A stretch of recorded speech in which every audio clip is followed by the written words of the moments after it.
If you would like a free newsletter on this or other subjects, just give us a call at Christian Answers.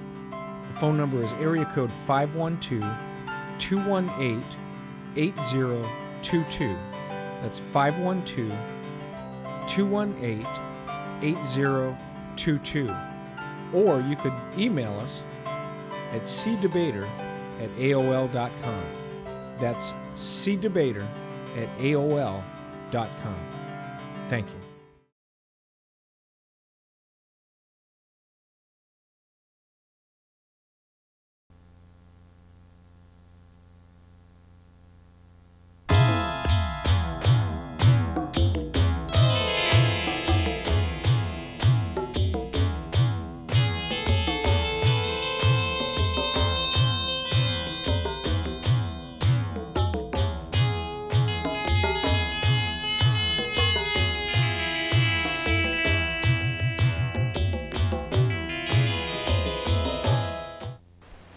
A long time ago, at a time unknown, in a place that no one has ever seen, somewhere on the subcontinent of India, walked Ganesh, son of Shiva, the god of destruction, with his mother, intending to take a bath in the clear, cool pond in the middle of the jungle.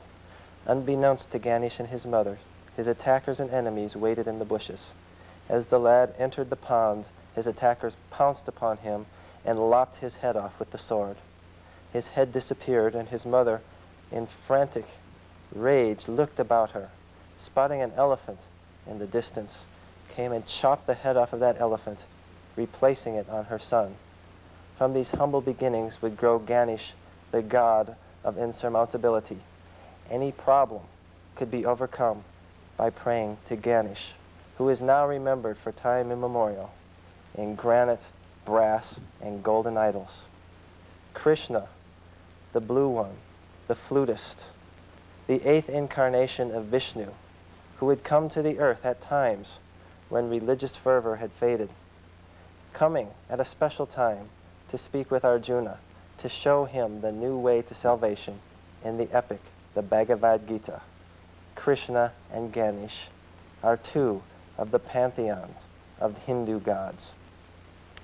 Greetings and welcome to our program. I'm Larry Wessels, Director of Christian Answers, and the answer I have for what you've just seen and heard is found in 1 Corinthians chapter 10, verses 19 and following, which says, "Do I mean then that a sacrifice offered to an idol is anything, or that an idol is anything? No, but the sacrifices of pagans are offered to demons, not to God, and I do not want you to be participants with demons. You cannot drink the cup of the Lord and the cup of demons too. You cannot have a part in both the Lord's table and the table of demons."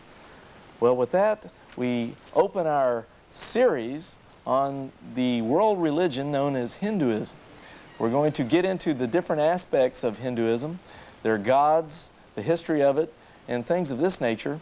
And we hope it will be an enlightening and informative program for you, a series of shows that will open your eyes to a world religion that has many hundreds of millions, if not maybe over 1 billion adherents, with the influence of the concepts of Hinduism being felt here in America as well in different philosophies known as like the New Age movement or so forth. There's many variant forms of this type of religion and the underlying assumptions that go with it, such as karma or reincarnation or other things of that nature. But we'll save all that for just a moment.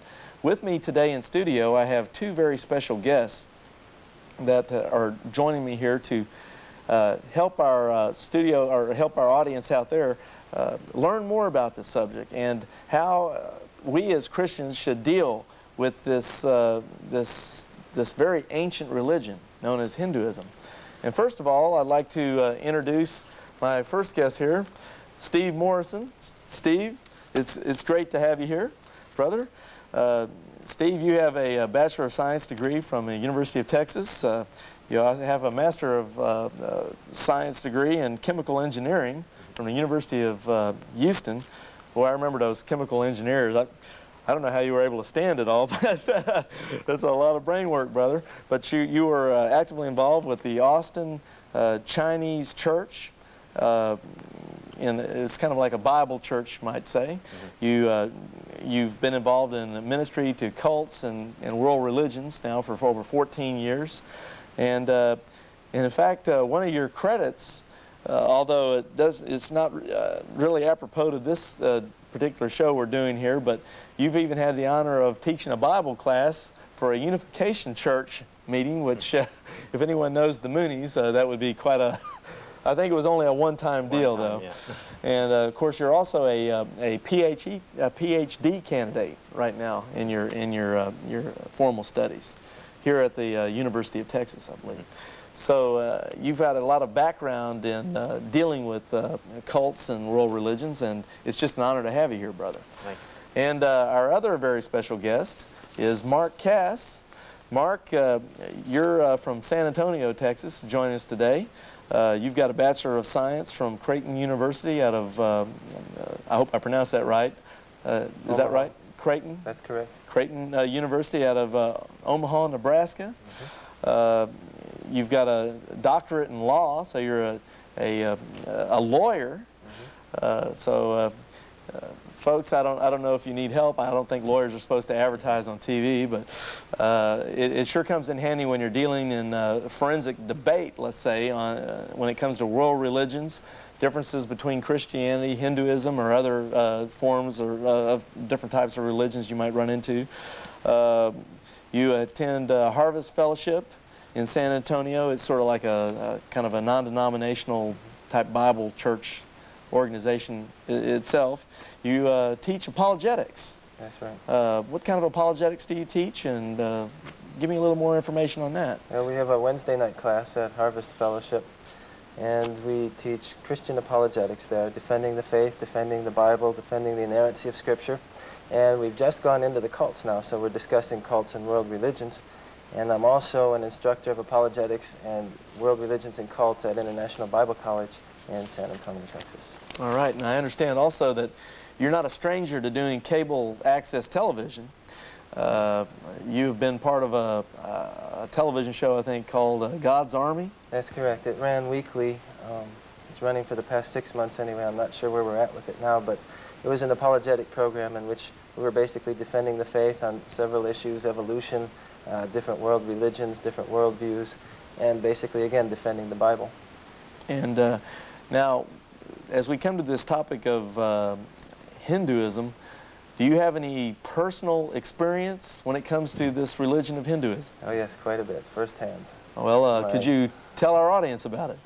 Well, my wife was a many generation, as far back as you want to count, Hindu, who converted to Christianity. So she is the lone Christian in her family, and the rest of her family side is all Hindu. And so I've had encounters with many of them, plus also being involved a lot in the Indian communities here in Texas, in San Antonio, in Houston, and lots of people that are my clients, and coming through the Bible College as well, since it's international in scope. So I've had quite a few dealings with people that are of a Hindu background.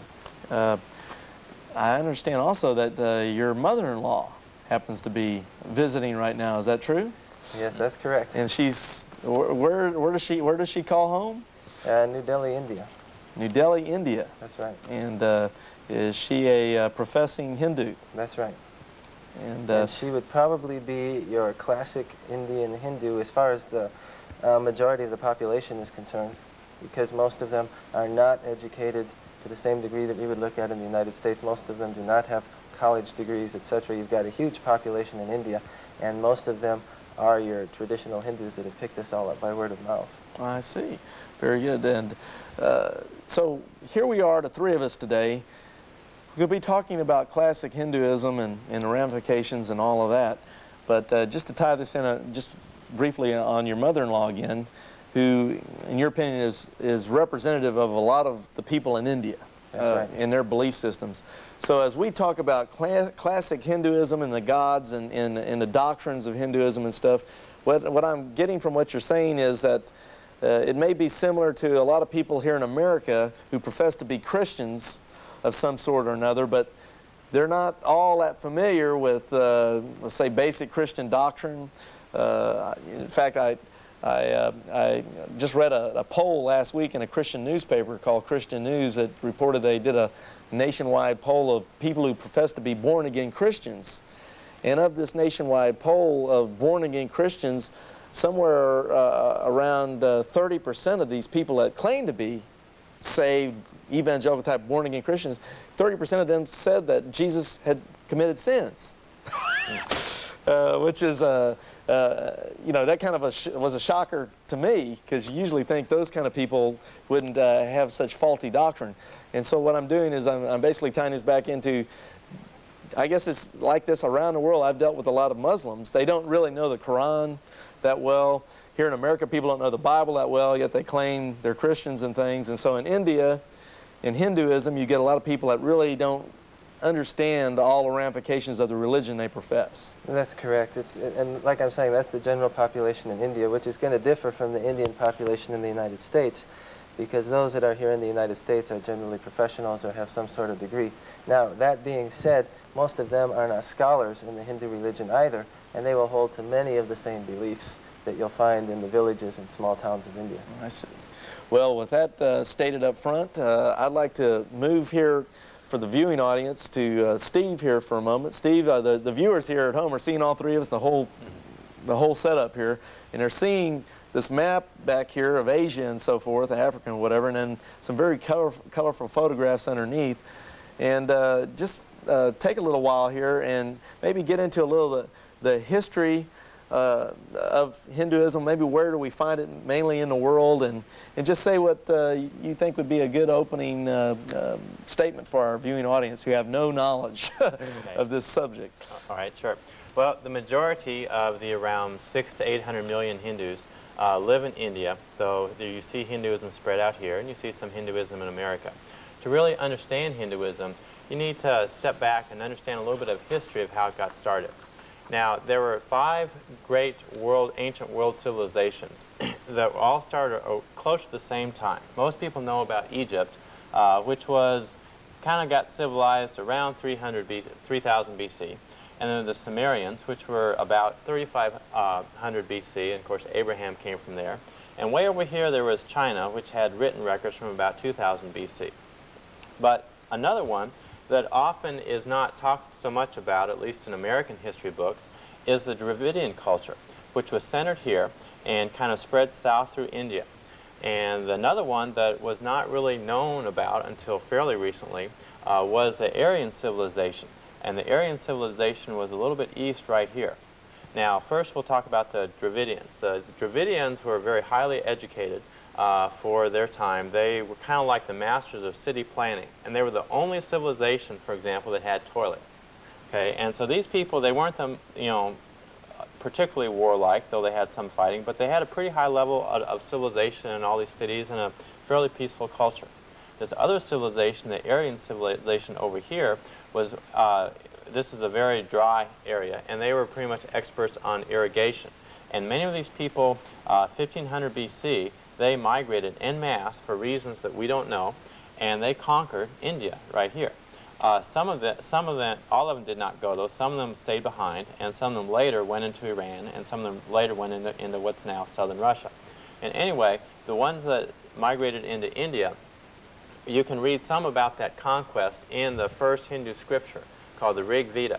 And they talked about these towers that they saw that reached up to the skies. And these guys had horses. Well, they had better horses than they had. And they had carts, which were maybe like four-wheel chariots. And they come and they basically conquered everything. And Hinduism started as a religion that would keep the light-skinned peoples, that is the Aryan conquerors, in a mastery of control over the dark-skinned, what were called dasas, which today we would call Dravidians. And the very first reference that we have to the caste system is actually in the Rig Veda.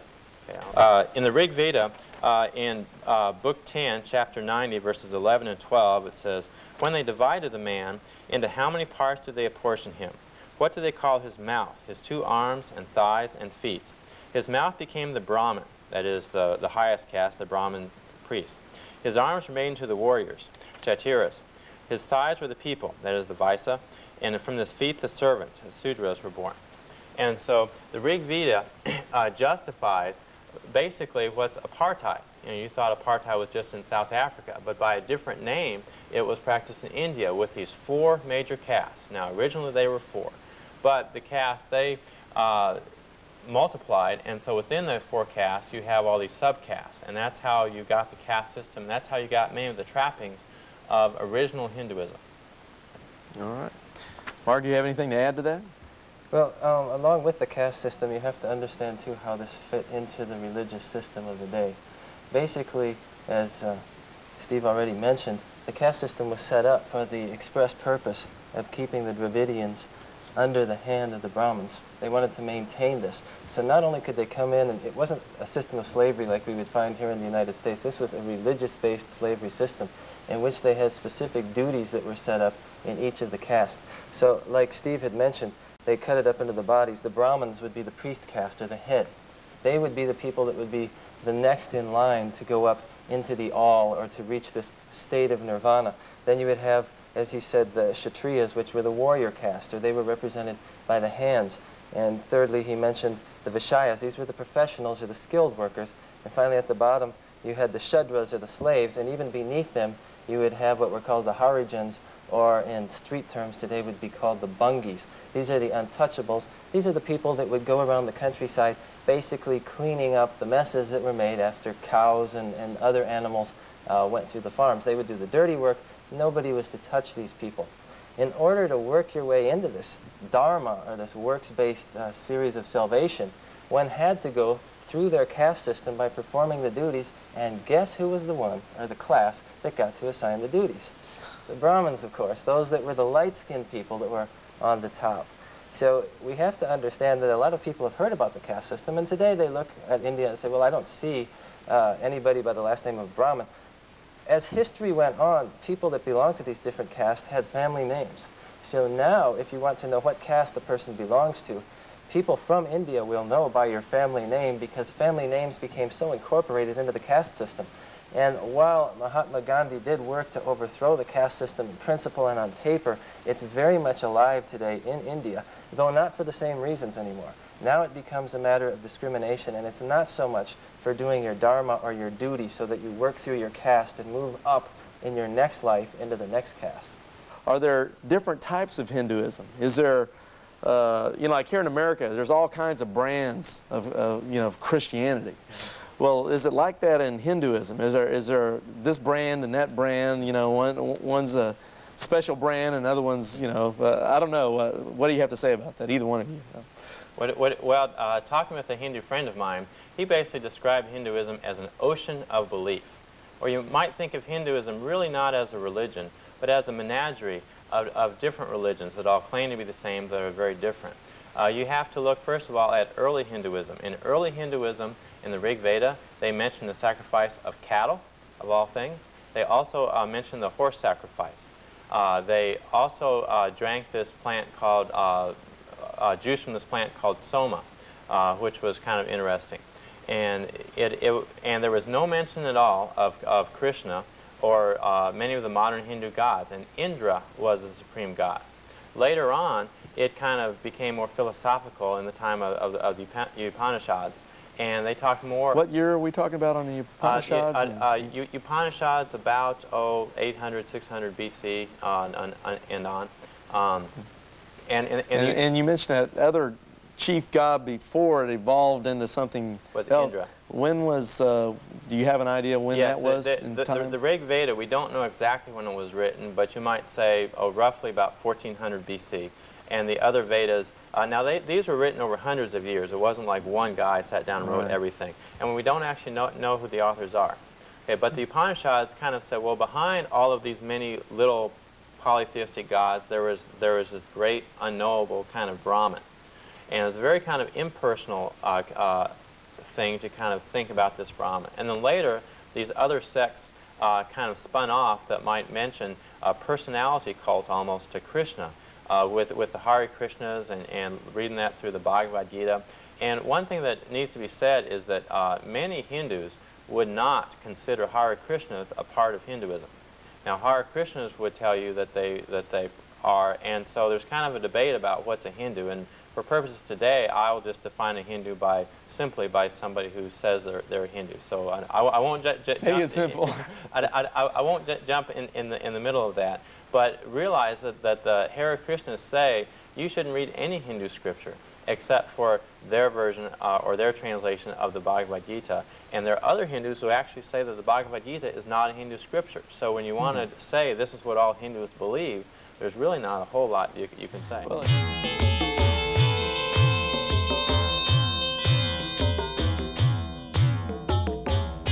Mark, why don't you just go ahead and take the reins here and give the audience a definition of reincarnation and what it means in the Hindu life.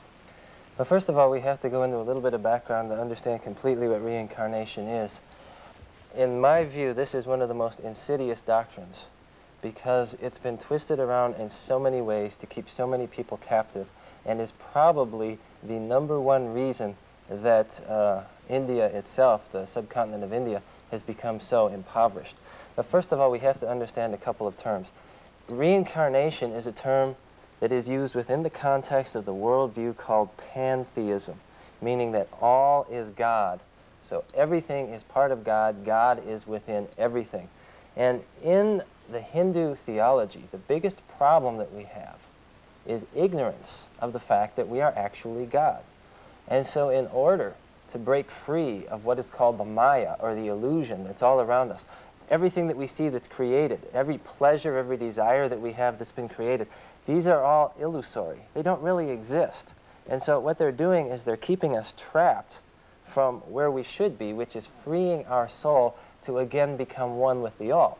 And the only way that we can really become one with the all is to get on this what's called wheel of life, or samsara, which is going around and around, and it's a cycle of rebirths. And through each rebirth, we are brought back to work off what is called karma. Now, it's very important that the audience understand what karma is. Karma, first of all, is an immutable law. Okay? In other words, it cannot change. And under this law, what happens is that whenever we do something that's not right, whenever we do something that's wrong, that's sinful, that's bad, however you wish to term it, we gain almost like a strike against us. And in the cosmic scoreboard of things, we've got this stuff that needs to be cleaned off of us so that we can see through. And this is how I could make a good analogy of it. If you had a window and you got smoke on the window and it kept going up onto the window until finally it was all blackened, here you'd have a karma-blackened soul. And the only way to recognize your godhood and realize that you're actually one with the all is to start wiping away the soot that's on that window until you clean the window off again. Recognize that you're one with the all, and then you get to hop off of that wheel of reincarnation and become one with the all. Now, something else that needs to be known about karma is that nobody else can work it off for you. In other words, whatever you've done bad in this life will come back to you in the next life in some form of punishment. So, for example, if you've killed somebody in this life, you may come back in the next life as an aborted child. You may come back with a serious disease. You may come back with all kinds of problems, but you will suffer in your next life in whatever form you take. Now, mind you, Western reincarnation and Eastern reincarnation have two different concepts. In Western reincarnation, people don't like the idea of coming back as an animal or a bug, and so therefore they will tell you, for example, in Wicca, in the New Age, whatever, that you'll only come back in another body, a human body. In Eastern reincarnation, the soul can come back as a blade of grass, as a flower, as a rock, or whatever. Now recognize that once you've cleaned the window of the soot so that you can see up there, you will become impersonal and unconscious like the all. So the goal is, in each of these cycles of life, to strive toward becoming impersonal and unconscious by wiping away our karma. And then at this point, we can get out of it, realize that we're one with the Godhood, and then we'll get, poof, sucked back up into the all. So that's basically what the concept of reincarnation entails.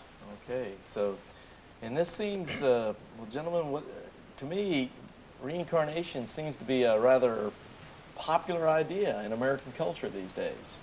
Seems like a rather high percentage of Americans even are picking up on this Hindu concept.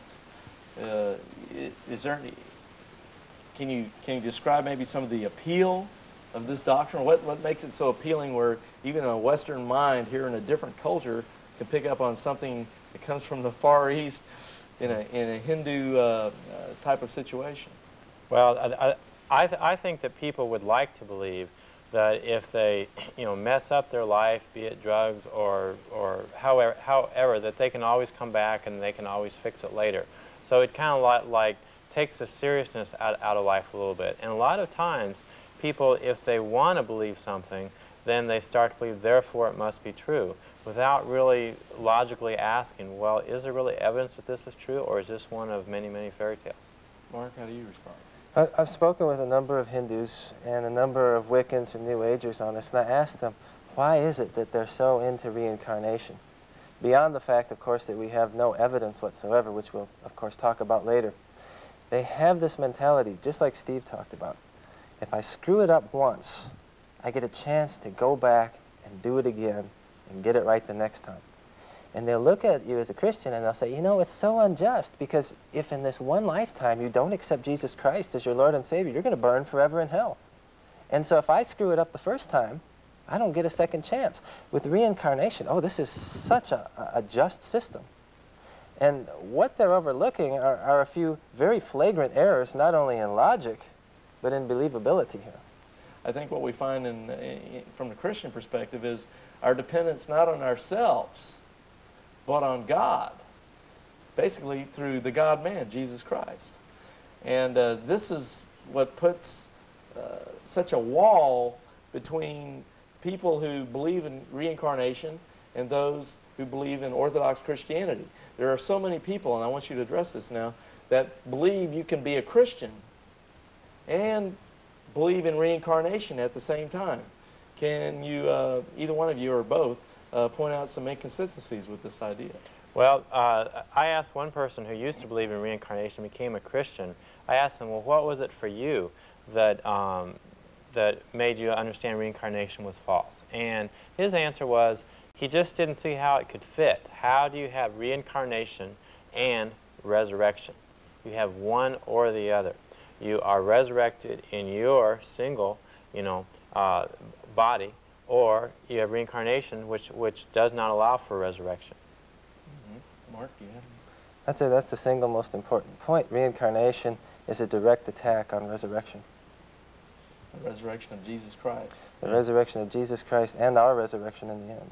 That's right, because it's a totally different salvation system. Yeah. It's totally alien to the Christian concept of coming to God. And if someone's looking for an exact verse, you have an exact verse. In Hebrews 9:27, it is appointed unto man once to die and then face judgment. Okay, so once to die. If the Bible is true, then you only go around once in life, like the old commercial said. That's right. So you have to understand this whole concept of reincarnation begins and ends in logical fallacy. Because as we looked at Hinduism before, it's very clear that there are no absolutes. We have no absolutes in Hinduism. Everything is relative. Yet, what do we find? An immutable law of karma, an absolute law of karma in a system where there are no absolutes. Then you figure out, what is the whole point of reincarnation? When you ask somebody, it's to get rid of all of the evil that you've done in your life. Well, herein lies another problem. Not only do we have an immutable law in a system of pantheism that says there are no absolutes, which contradicts itself, so now we have two absolutes in a system that has no absolutes, that of the law of karma and that, of course, of the statement that there are no absolutes. Secondly, everything is an illusion, including evil.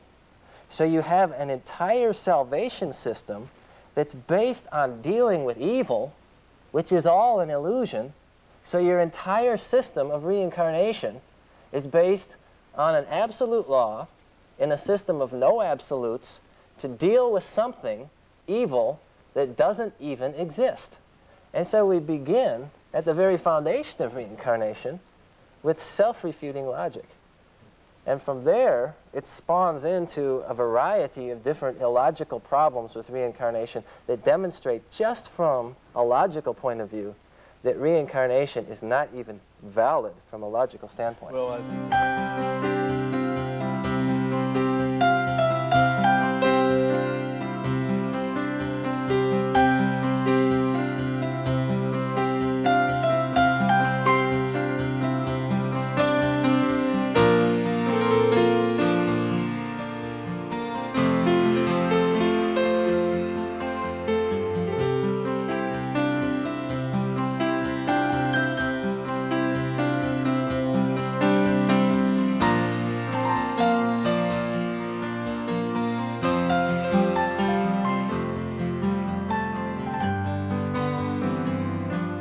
check out our websites.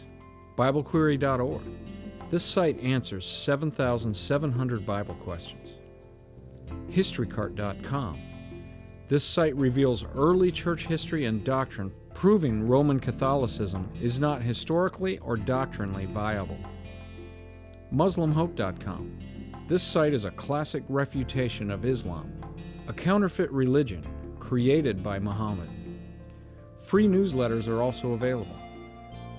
To see the 1-hour version of this video, go to yahoovideo.com. Type in the name Larry Wessels.